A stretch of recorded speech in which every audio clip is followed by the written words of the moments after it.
कनात का जो है ना फाड़ के अंदर जो है ना क्लैशन कोफ के साथ अंधाधुंध फायरिंग खोली कारी साहब का निशाना बना के, जो कि कारी साहब के एक पीछे जाके दिल पे लगी, दूसरी इस शोल्डर से आर पार हुई, तीसरा सामने एक धमाल डाल रहा था उसको गोली लगी। वो कारी साहब जो मौके पे शहीद हो गए,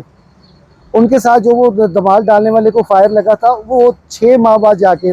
दुनिया से चल बसा था। लेकिन जब कारी सईद चिश्ती साहब की गाड़ी तक को टायर मारे हुए थे, टायरों को तक फायर मारा हुआ था कारी सईद चिश्ती साहब की गाड़ी के, कि ये अस्पताल में इनको बर वक्त पहुँचा सके। इतनी धूम थी, आप यकीन माने कारी मोहम्मद सईद चिश्ती साहब जिस वक्त आप सरकार किसी भी महफिल में एंट्री देते थे, किसी भी महफिल में एंट्री देते थे, तो लोग तो किसी और को वाल को भी सुन रहे हैं उसको छोड़ के भाग के कारी सईद चिश्ती के इस्तकबाल के लिए आगे आते थे कि जैसे कोई मौला जट आ गया फिल्मों का। दुनिया ऐसे इधर उधर घूमती थी आपके